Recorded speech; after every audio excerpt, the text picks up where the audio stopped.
Hey everybody, Quantum here, and I put up a community poll asking if you would like to see some of the DLC matches with me commentating over them, and so far it's 100% yeses, so here we go. We have Mo Shamblin, who is the first seed, going up against Zan. Unfortunately, this means that Zan did defeat Joseph Quigley in top 16, which was the Blurple player. So as the Emerald Steel, Zan was able to execute his game plan.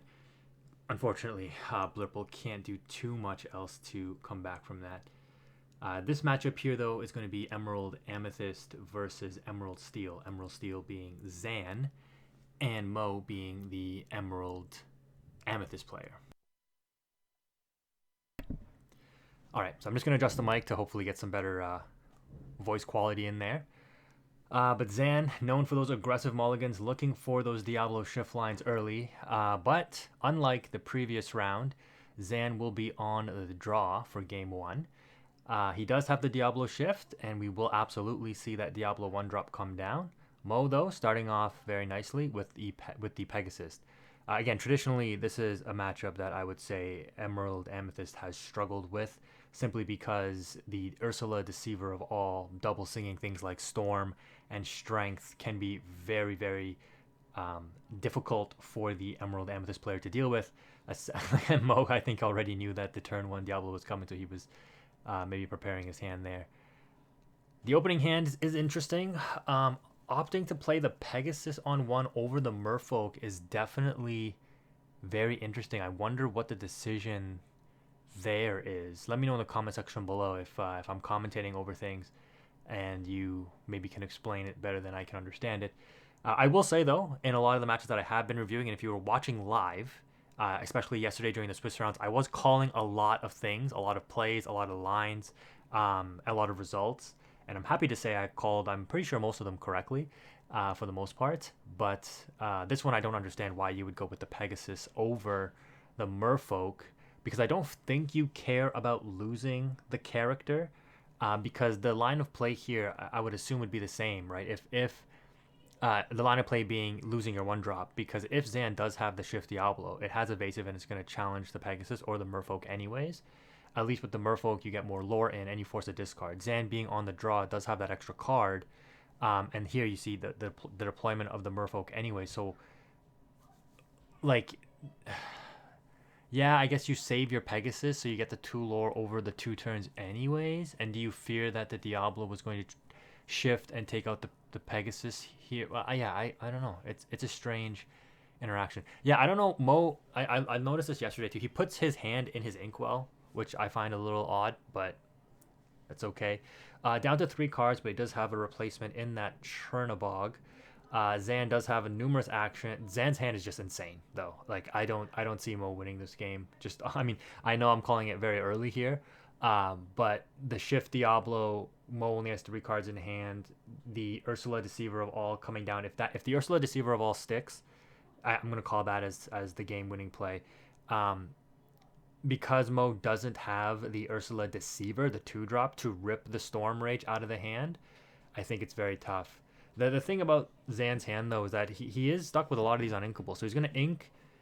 I think inking the Hypnotize here would be okay. Um, but he might opt to use it as discard for the... Yeah, for the Diablo. Okay. That means he probably inks the... Yeah, he takes out the 1-drop anyways, like I was saying. But he probably inks the ship spell, the one that gives resist now instead. I forget what it's called. I'm still here. Yeah, this one. He's just gonna raw play out a dock, so not a strong play, but he doesn't care because he knows what his opponent's hand is, and he knows he has the Ursula Deceiver of All into double cantrip off of Let the Storm Rage on. So this match is essentially going to hinge on the Ursula Deceiver of All sticking. So he draws off the Diablo here, and his opponent can't develop the Genie yet. You don't want to waste. I mean, I guess you have to waste your Cloud Kicker if you have it. I don't remember if he does have it here. Yeah, he does have to waste the kit on the Diablo, which means that Ursula Deceiver of All is going to stick next turn. The dock, I mean, why wouldn't... I mean, are you not going to quest with the Chernobog? Because, yeah, you would have wanted to quest with the Chernobog first. Zan draws into another Deceiver of All. Yeah, this one, man, this is really bad for Mo. So he does end up questing. So again, he should have done that first. Um, there's no way you don't banish that. Oh, that here, right? Like you definitely take the card draw now before the Diablo. I mean, the Diablo has to come down and then exert, so it's still like 2 turns before it triggers. But the Diablo is just such a killer, and like the Diablo and the Deceiver of All are just two cards that wrap this matchup up from the Emerald Steel player's side. Zan has no problem challenging into this Merfolk. He's got an ample number of cards in hand. He has another Storm. Did he just draw into another Storm? That's insane if he did. Yeah, discard Diablo since he's got two. That's not a problem. Ink the bounced back Diablo. Just gave Zan a bunch of resources. Develop the Ursula Deceiver of All at the earliest opportunity. And now, even if you draw into the Ursula Deceiver, you still just lose this game. Oh my, like the interaction is just so insanely powerful, man. Clear your board, draw 2 cards, still have my Ursula Deceiver and everything on board. In the end, playing the Merfolk on 1, or he did draw, he rips into the Deceiver, but the double Storm is just the killer. I mean, I guess it slows him down a little bit, but like, and the Ursula Deceiver will live off the double Storm interaction because there's no way Zan lets the kit live. So Zan will take out the kit and put 2 damage on the Ursula Deceiver for sure. Um, wow, he actually did rip the Deceiver. That's crazy. I think he ripped Deceiver for game 2 against his red-blue opponent when they got back to Pirate's Life.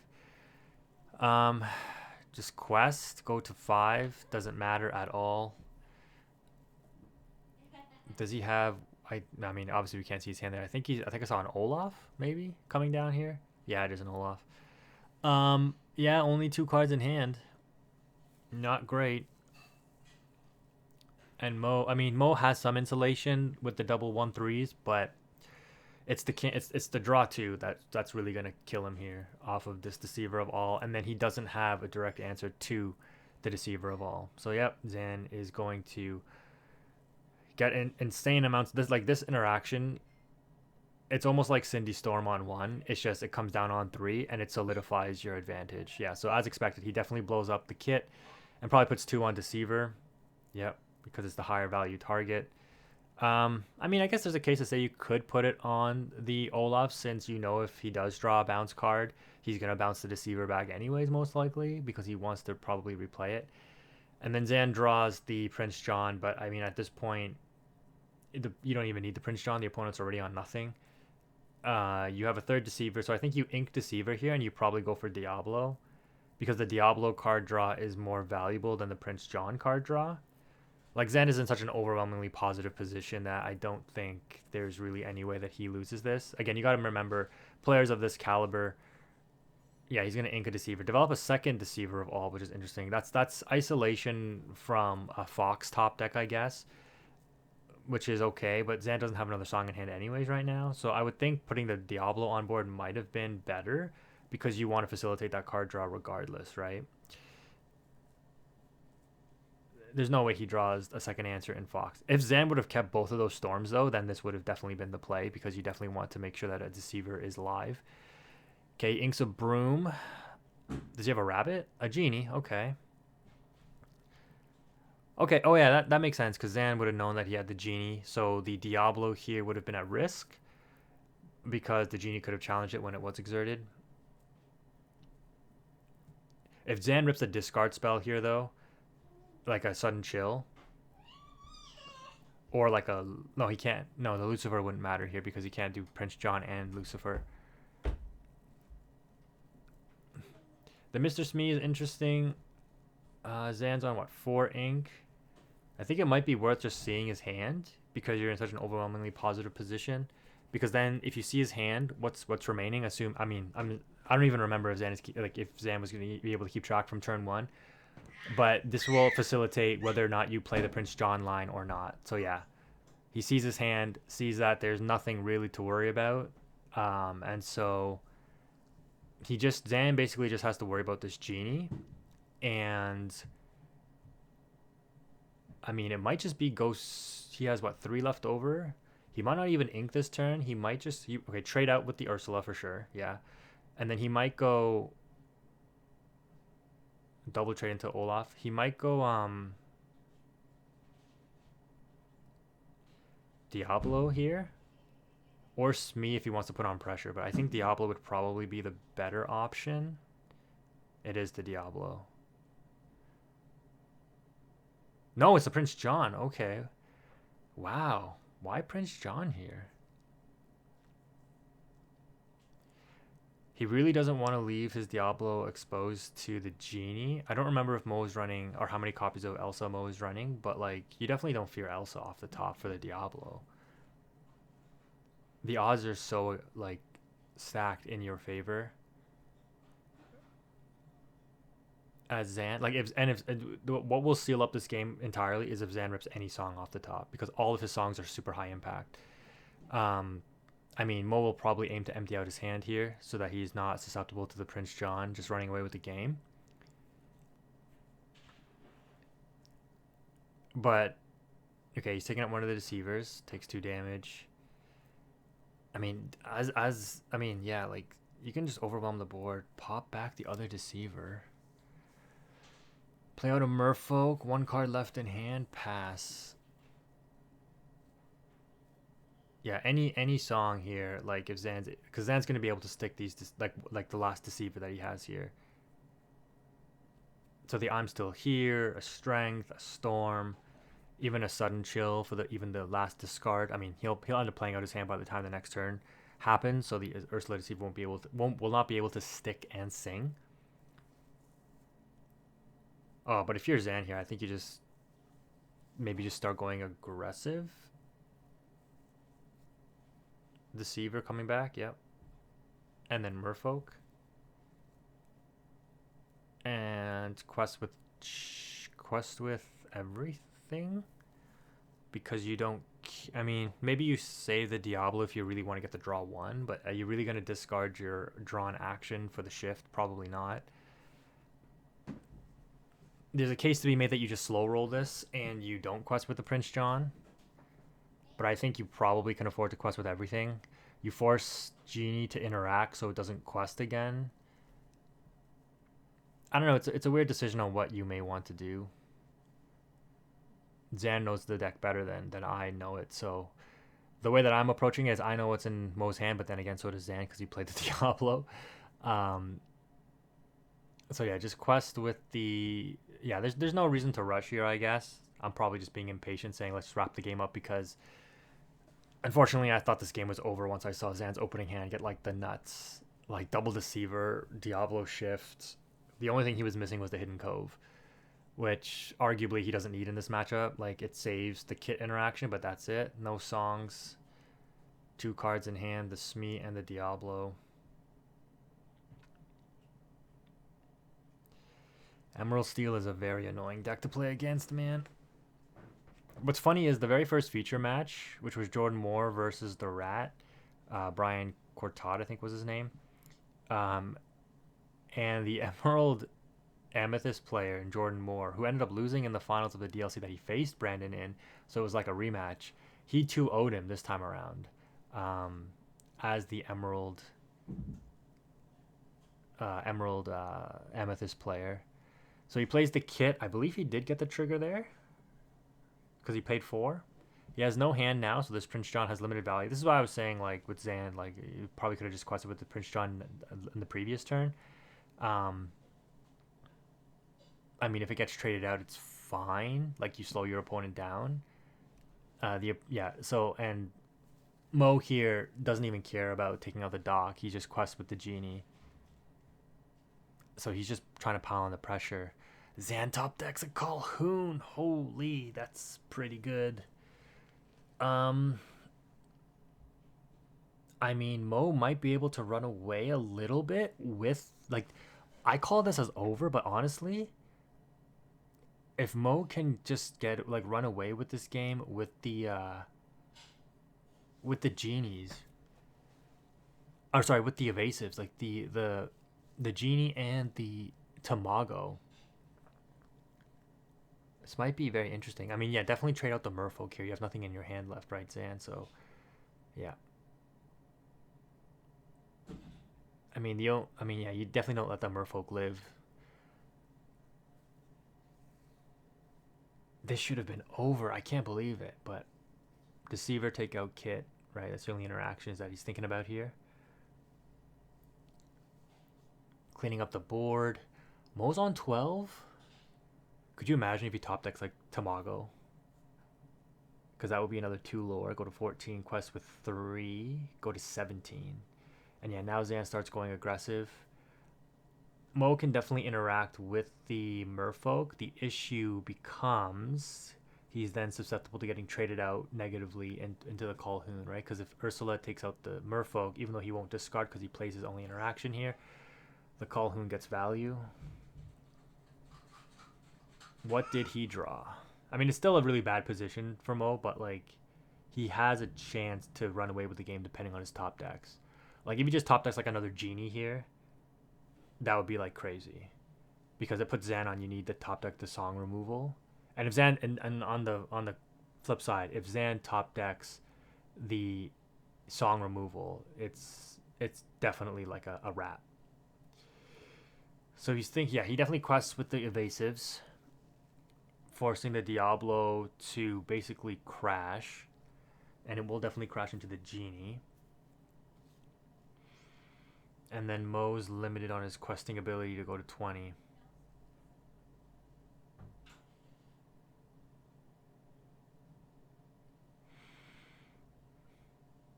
Like at this point, Mo knows he has to race him, I think. So there's no point in trying to challenge down his board. Zan goes 1, 2, 3, 4, 5, 6, 7, 8, 9. So he goes to 16 next turn. But now 17 because Calhoun will challenge into the Ursula instead of questing. So yeah, Zan gains 10 lore next turn. No, oh, okay. Oh, that Tamago makes things interesting. He definitely doesn't take out the Merfolk here now, right? He wants to leave the Deceiver of All up.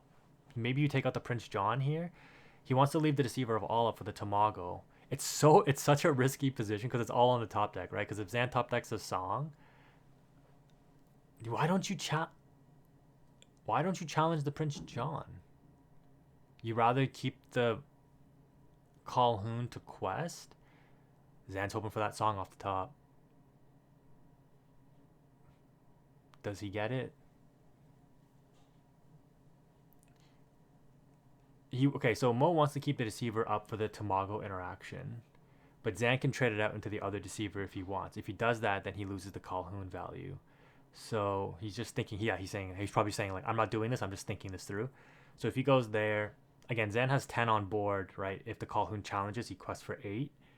But he probably has to interact with the Genie. Well, he definitely has to interact with the Genie because he knows she has a Tamago. The other line of play is he forces the Ursula out by using his Deceiver of All to challenge the Deceiver exerted. That will KO his Ursula Deceiver of All, preventing the Kit from getting the 2 lore off of the 2 damage on it. If Zan wants to slow roll it.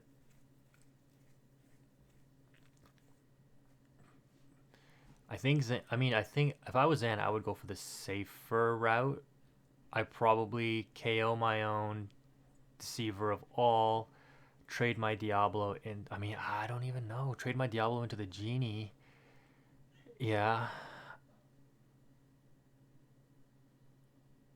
And then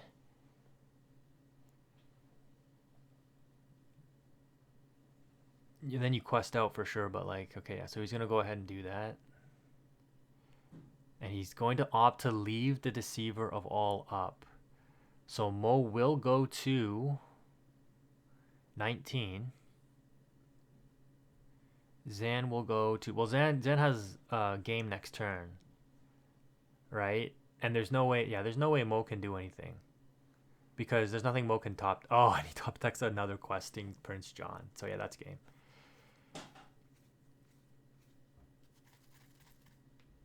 $16 to 16. There's nothing he can top deck here. So overthinking the board, overthinking the game state, because he can't play Goat and like the Tamago. If he Tamagos for 2, he can only go to 19. So Zan was probably doing all that math in his head in that previous turn.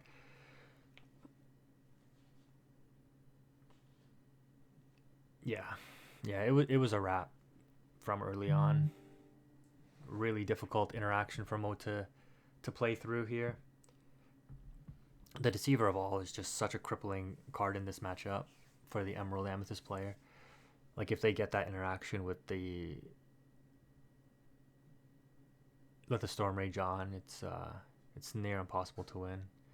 There's no chance Mo can clean up this board enough anyways, so yeah, he scoops it up, and that is a game win for Zan. Close. Could get to 19, but that's about it. So on to game number 2.